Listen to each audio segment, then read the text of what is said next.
In a small, quiet town, there lived an elderly woman named Doris Smith. Doris had lived in her little house for as long as she could remember. It wasn't a fancy house, but it was home. She had lived there with her late husband, but now she spent her days alone. Doris wasn't lonely. She had always kept herself busy with knitting and long walks to the local shops. Even though life had not always been easy, Doris made the best of everything. She was a woman of quiet strength, with a heart full of kindness. One sunny afternoon, Doris decided it was time to visit the local bank. She had a few important documents to take care of, and she had always trusted this bank for her savings. She had been there a few times before, but not in years. The building had changed since the last time she visited. The doors were now sleek and made of glass, and inside the floors were polished marble that shone brightly. Doris had never been fond of such modern places, but she had no choice. She needed to take care of her business.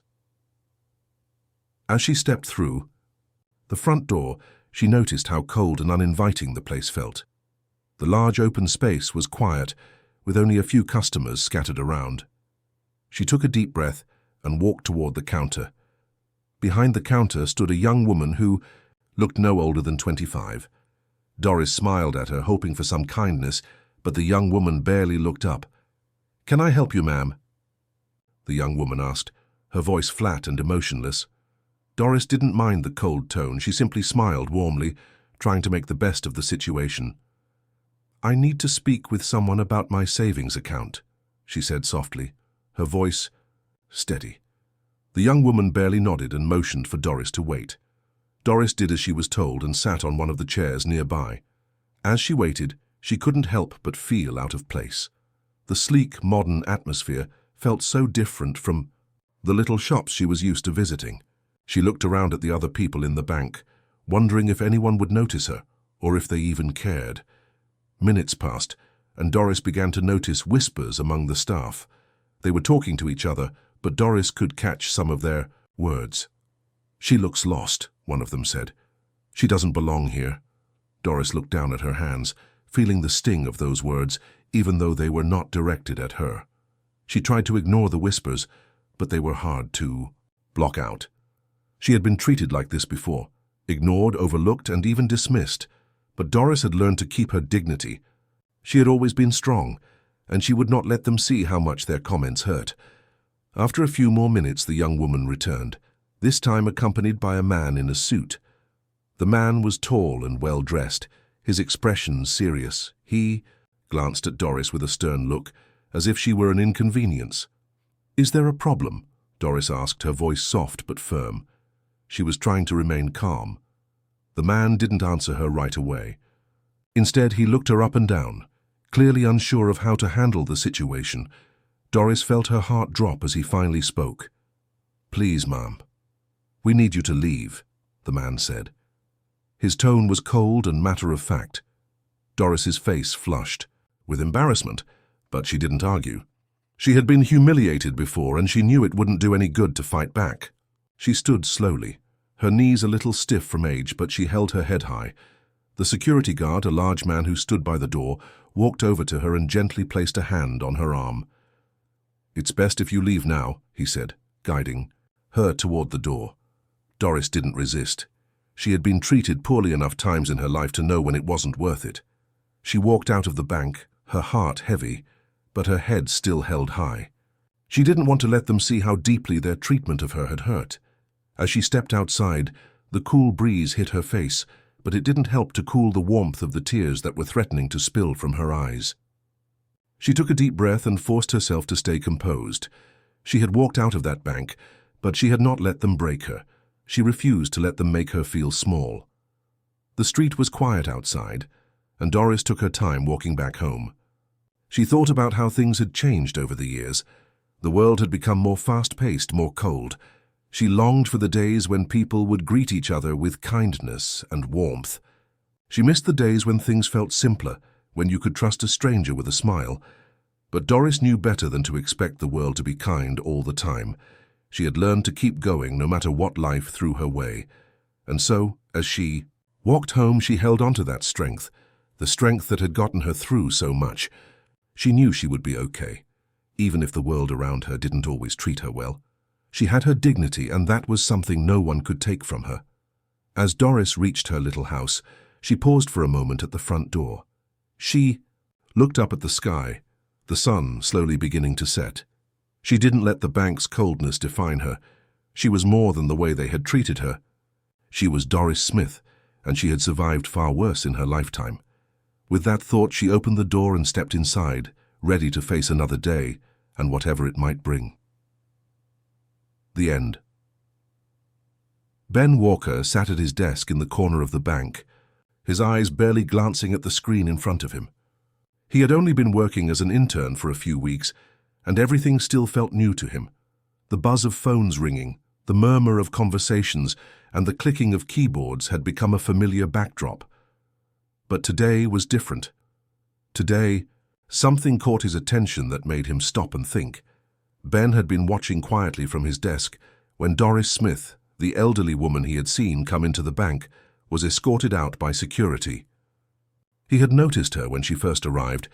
She was soft-spoken, a little nervous perhaps, but she seemed harmless enough.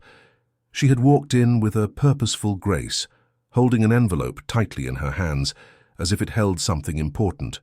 When she had approached the counter, Ben had seen her greeted by the young woman who was working at the front desk. The young woman barely looked at Doris before telling her to wait. Ben didn't think much of it at first. Maybe the woman was busy or just having a bad day.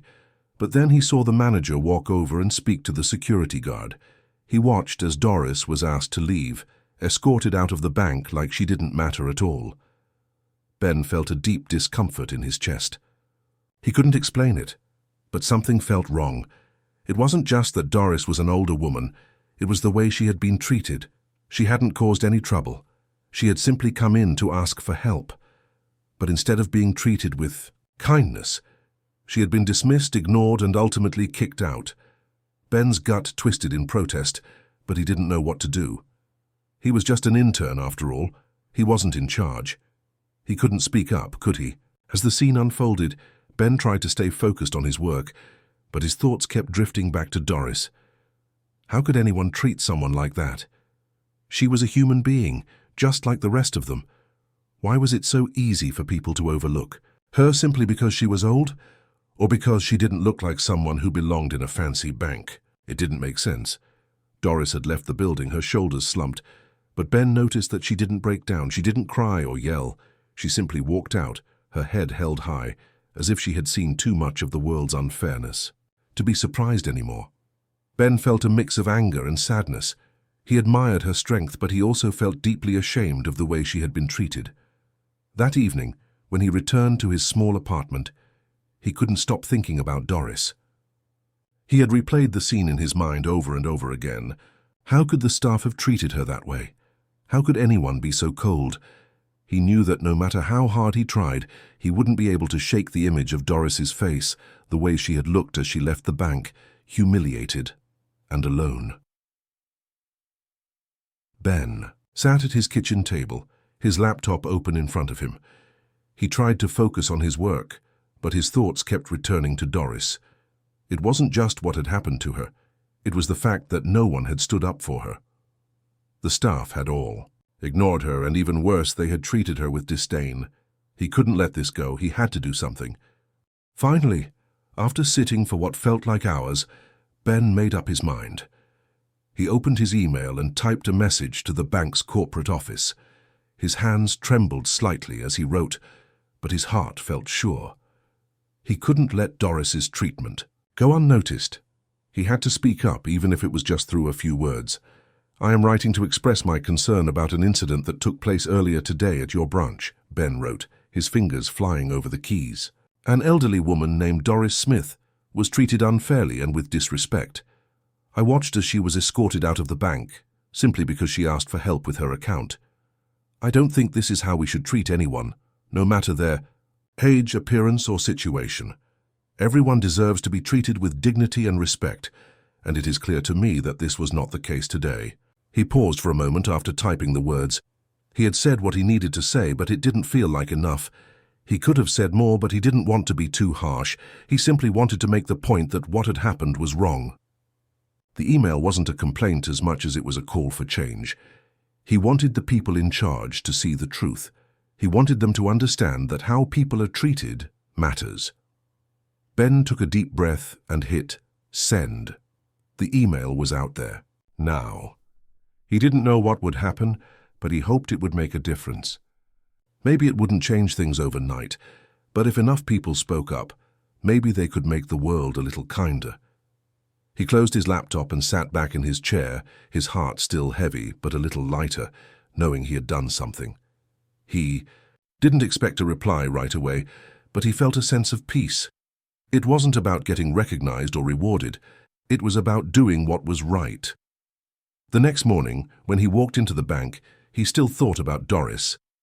Her face, her quiet strength, and the way she had been treated would stay with him for a long time. He hoped that one day people would stop seeing others as invisible and start seeing them for who they really were. People who deserved respect, kindness, and fairness. For now, all he could do was wait and hope that the email would be the start of something better. The end. Richard Bennett sat in his office, his eyes scanning through the many emails that had piled up in his inbox. As the CEO of a successful bank, he had grown accustomed to handling important matters every day. But when he saw the subject line of one particular email, his curiosity was piqued. It was from a young intern named Ben Walker, someone Richard didn't know personally, but whose name had come across his desk a few times in recent weeks. The email was short, but the words inside caught Richard's attention immediately.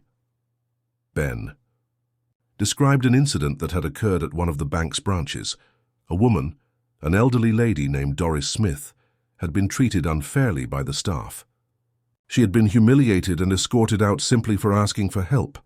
Richard leaned back in his chair, reading the message again, a tightness in his chest growing with each sentence.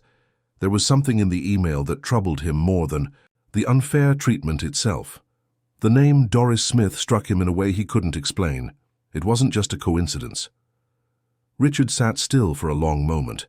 His mind raced as he tried to make sense of the feelings that were flooding him. He knew a Doris Smith, a woman who had shaped his life more than anyone else. The name Doris Smith was his mother's. For a moment, Richard felt his heart stop. His mother had changed her last name after marrying, but she had always been Doris. Bennett in his eyes. To see the name Doris Smith in an email about a woman being treated unfairly in his bank struck him harder than he expected. Richard's thoughts traveled back to his childhood. He had grown up with his mother as a single parent. Doris had raised him with love, determination, and a strong belief in treating others with kindness and respect. When Richard was young, they had faced many hardships. There were times when they had barely enough to eat, but Doris had always managed to make sure Richard had what he needed. She had worked long hours at a job she didn't like, but she did it to ensure he could go to school and chase his dreams. Despite their struggles, Doris had always taught him the importance of respecting everyone, no matter their age, status, or background. She believed that kindness was the most powerful thing a person could offer, and she had instilled that value in Richard every day of his life.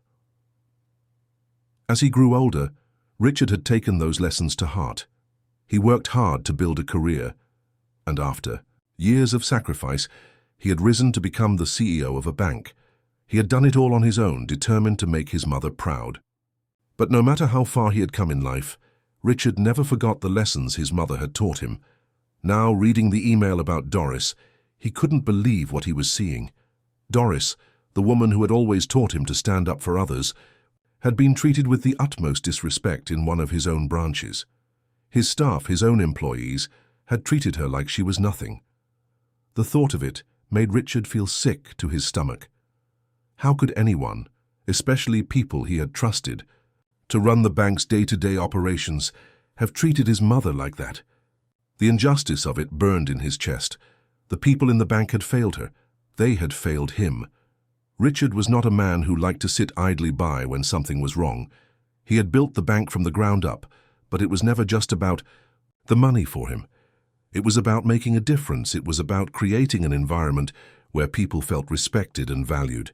And this, what had happened to Doris, was not something he could ignore. He closed his eyes for a moment, taking a deep breath, and then he made a decision. He would not let this stand. He would make sure that Doris knew how deeply sorry he was for what had happened. He would make sure that the bank's policies would be changed so that something like this would never happen again. Richard picked up the phone and dialed the branch manager's number. The phone rang once, then twice before the manager's voice answered. "Hello, this is Greg. How can I help you?" "Greg, it's Richard Bennett," Richard said, his voice firm but calm. "I just read an email about a situation involving a woman named Doris Smith, and I need to understand what happened." Greg was silent for a moment. Richard could hear the nervousness in his voice when he replied, "Oh, Mr. Bennett, there was an incident. We had a customer come in, and she didn't seem to know what she was doing. The staff got frustrated and we asked her to leave. It wasn't anything personal, but—" "Stop right there," Richard interrupted. His voice was quiet but sharp. "That woman was my mother." Greg fell silent, clearly stunned. Richard could almost hear him fumbling for words. "I'm sorry. Mr. Bennett, I didn't know. I didn't realize—" "Of course you didn't," Richard said, his voice cold now. "But I don't care what the situation was. It was handled poorly and you treated her like she didn't matter. That will not happen again." Richard paused, collecting his thoughts. He had been through difficult situations before, but this was personal. This was his mother, and he would not let it slide. "I will be addressing this with the staff," Richard continued, his tone leaving no room for disagreement. "And I want to make sure that everyone in this bank understands the importance of respect. No more excuses. This type of behavior is unacceptable, and it will be corrected." After the conversation ended, Richard sat back in his chair, his mind still racing. He couldn't undo the hurt Doris had felt, but he could make sure it didn't happen to anyone else. He owed it to her, and he owed it to the customers who trusted the bank. More than anything, Richard knew one thing for sure. He would not let his mother's dignity be violated again. The end. The next morning, Richard Bennett woke up early, his mind still heavy with the events of the day before. He had already planned what he needed to do. It wasn't just about fixing the mistake. It was about making sure something like that would never happen again. But more than that, it was about honoring his mother, Doris. She had given him everything: love, wisdom, and the strength to face the world. Now, it was his turn to do something for her. As Doris sat beside him in the car, Richard could tell she had no idea what was coming. She looked out the window, her hands resting gently on her lap.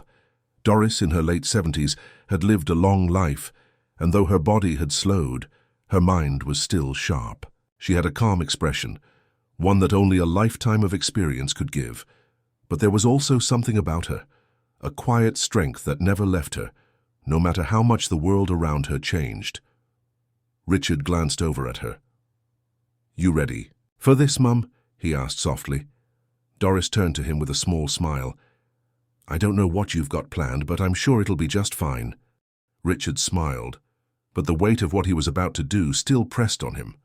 They arrived at the bank, the familiar building towering ahead of them. But today, it wasn't just another workday. Today, things were going to change. As they entered the staff looked up in surprise. They didn't know who Doris was, but they knew immediately who Richard Bennett was. Richard was the CEO, the man who owned the entire bank, the man they all answered to. His presence in the bank wasn't unusual, but there was something different today. The employees exchanged nervous glances. Richard walked to the front of the room, his footsteps steady and deliberate. He looked at the staff, who were all waiting for him to speak. He cleared his throat, his voice calm but firm. "I'm Richard Bennett, and this is my mother, Doris Smith," he said, his words carrying across the room. "She's the reason I built this bank, and she deserves the utmost respect." He paused for a moment, letting the weight of his words sink in. Doris stood beside him, her presence quiet but undeniable. The staff stared, unsure of how to react. Richard looked at his mother, a warmth in his eyes. "Mum, would you like to say something?" Doris smiled, her eyes softening as she looked around at the young faces in front of her. Despite the situation, she didn't seem upset. Instead, she stood tall, holding her head high with the same dignity she had always carried with her. Doris cleared her throat and addressed the staff. "I may be old, and I may not know much about new things, but I do know one thing. Treat others with kindness. That's all anyone ever wants. No one wants to be made to feel small. No one wants to be ignored or forgotten. We all deserve respect, no matter who we are or how old we get." Her voice was calm and steady, but there was a certain strength behind it. The room fell silent, and Richard could see the effect her words were having on the staff. Some of them looked down, their faces red with embarrassment. Others seemed on the verge of tears. Richard had never seen them so humbled. There was a long pause. No one said anything, but the silence spoke volumes.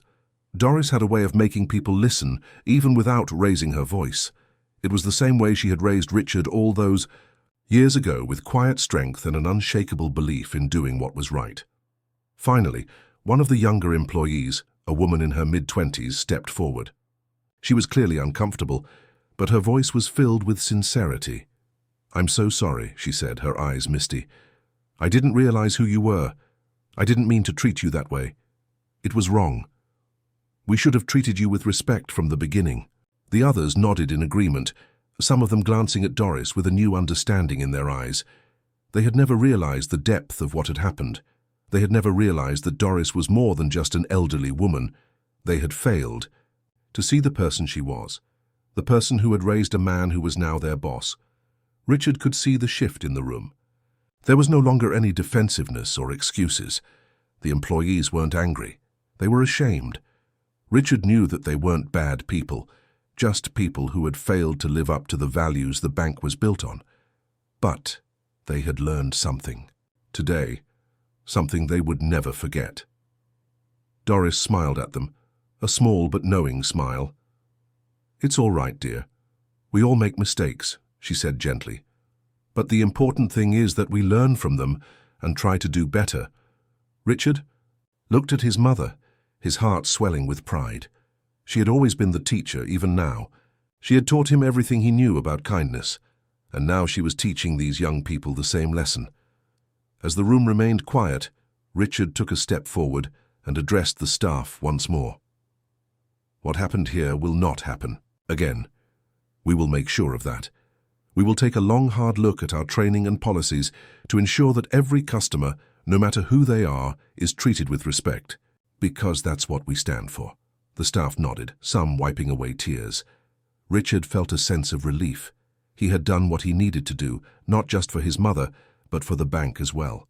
Today, something had changed, not just in the key way Doris had been treated, but in the culture of the bank itself. Doris reached out and gently touched Richard's arm. "You've done good, son," she said softly. Richard smiled at her. "No, Mum, you've done good. You always have." As they turned to leave, the employees watched them go, their faces thoughtful and changed. Doris had shown them the true meaning of respect. She had reminded them that kindness wasn't just about being polite. It was about seeing the humanity in everyone, no matter their age, status, or background. And for Richard, seeing the staff humbled and his mother standing tall with grace was the best thing he could have ever hoped for. The end.